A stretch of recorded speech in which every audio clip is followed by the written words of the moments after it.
had just 1 month to model, print, and paint this dwarf, and for added pressure, I'd never 3D printed or really painted a miniature before. This all started when my friends decided to have a make-your-own Secret Santa, and having the ability to 3D model and a housemate with a 3D printer, it seemed like a no-brainer to challenge myself with a project that I was woefully underprepared for. From a simple dwarf base mesh that I bought off ArtStation, the sculpting process began in Nomad Sculpt. And while I love the freedom of being able to sit on the couch and sculpt, when it came to the clothes, I just wasn't super happy with the results. So I took what I had into Blender and blocked out the clothes. First it was the apron and adding buckles to that. I also gave him pants, gloves, boots, belts, and a pouch. I really wish I recorded this part of the process, but at the time I wasn't even sure I was going to make a video about this. At this point, I was already at my computer, so I decided to finish the sculpting process in ZBrush. Plus, I figured I could get a lot more finer detail that I wanted in the model, and it's a program that I was familiar with, so it was just easier. First, I added folds into the fabric of the apron and pants, going in with a damn standard brush, alternating between standard and inverted to cut in creases, and I felt like I needed to give the beard a detail pass. I couldn't get the defined shapes I wanted to out of Nomad Sculpt, and I felt like I could do more justice in ZBrush. So I blocked out clumps of hair with clay tubes, a lot like is done with painting, focusing on larger shapes instead of single strands of hair. Then I used the damn standard brush, much like I did with the clothing to define the shapes. And in the end, I was really happy with the results that I got for the beard. Next, I moved on to the gloves and boots. This was my first real roadblock. First, I tried sculpting directly onto the base mesh, and that wasn't working out. So I decided to model new boots and gloves to get the detail that I wanted. Even then, I was running into stupid amounts of issues trying to get this detail right. And I should have just stopped here and reevaluated how I was working, but I decided to persevere through my mounting mistakes, just hoping that it wouldn't come back to bite me in the ass. Spoiler alert, it did. Now what self-respecting blacksmith wouldn't have a hammer, anvil, and tongs? For that, I needed to pose him, and this was my next big roadblock. I swear I nearly just gave up at the posing stage, just gifting the dwarf in an A pose, but after a lot of trial and error, I got him looking how I wanted to. And still, the gloves were hell-bent on making my life misery. But I got the arms posed and the props in and resculpted the anatomy to make sense in the new pose. Then I could add the tools. The hammer, the tongs, and anvil were all fairly straightforward, but I somehow messed up the recording process of this in Blender, so I only got the detailing part. The hammer was first. For this, I decided to rough up the edges and add wear and tear. If you want to see how I did this, I did a super quick rundown in a YouTube Shorts, going over the process. The anvil was a lot of the same. At this point, I took a step back and I thought, wow, this is actually looking really good. I was super happy with myself, and I'm glad I went through that extra time to pose it out and really push what I'd been working on. But I thought I could push it a little bit further. Next, I modeled a cylinder to put the anvil on top of, so it would sit where I wanted to in the scene, and I sculpted this to make it look like a piece of wood. A few of the reference images I was using had chains, and I really liked the added detail that it gave.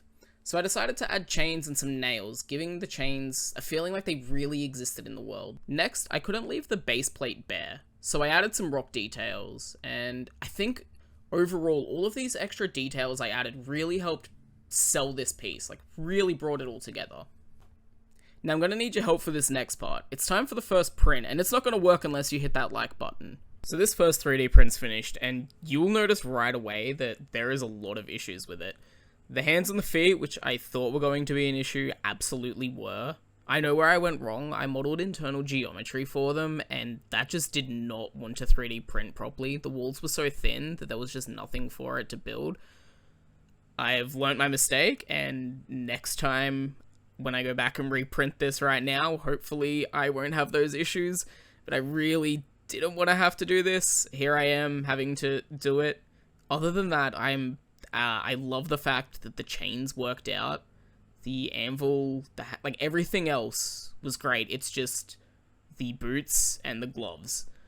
So I'm going to go back now and fix that up, and hopefully the next print turns out just a little bit better. It was time to take this back into ZBrush to fix up the gloves and boots, completely aware that I'm running out of time at this point to get this finished, receiving a friendly yet ominous countdown till the Secret Santa. Having just over a week, I got the gloves and boots working, and while I really didn't want to resculpt them, I realized I should have just done this from the beginning. I ended up adding some extra details, and with functional geometry, it was so much easier to work with. Now, a lot of you didn't press like the last time I printed this, and you saw what happened, so I'm gonna need the rest of you to hit like this time so this one prints successfully. Alright, the second print has just finished, and he has hands and feet, which was the biggest concern. He's also got the ends of his tongs, which didn't print last time. I was hoping that was just because the hands and feet didn't print, and it turns out it was. So we've got that. The chains came up good again. I'm really happy with how it's looking. There is just a few other minor things. Again, it's the same issue with the hands and gloves. It was less noticeable before, but just with his apron and his pants, they have the same internal geometry issue, so I'm going to see if I can rectify that before the final print. Since I only had the small printer to work with, I employed the help of a friend to print out the bigger version of it. I spent the day anxiously waiting, getting intermittent updates of the print, and it looked good from the pictures, and I was pretty confident that everything would work out fine.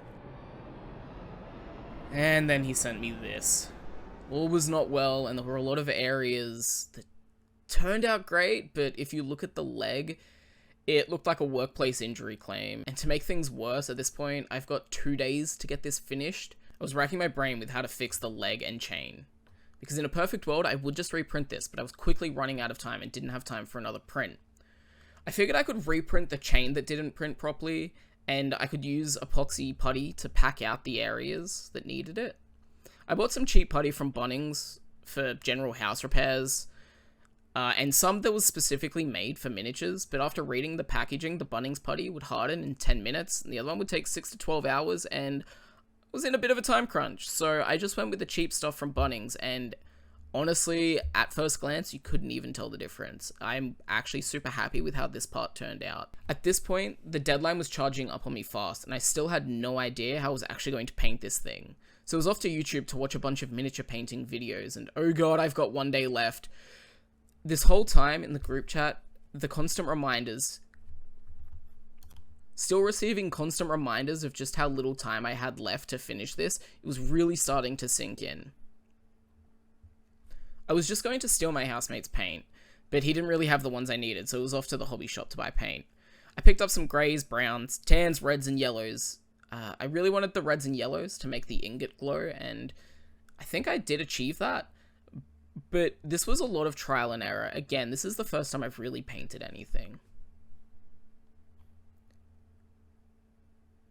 I tried a bunch of things that I saw on YouTube, and some things worked better than others. I tried doing a wash, but the results were kind of whatever. But I just went back to the tried and true method of dropping down a base coat, adding highlights and shadows. I got the dwarf to a point that I was really happy with. With all the damage that was sustained in the printing process, I lost half the chain, so I reprinted that and glued that back on, and honestly, I was really happy with how that turned out as well. I was finally done, just the night before the deadline, and then I realized I forgot to give him eyebrows. So I quickly went back and painted those in. Now, with his eyebrows, his paint coat, his chain, his leg finally put back together, it's time for the final reveal.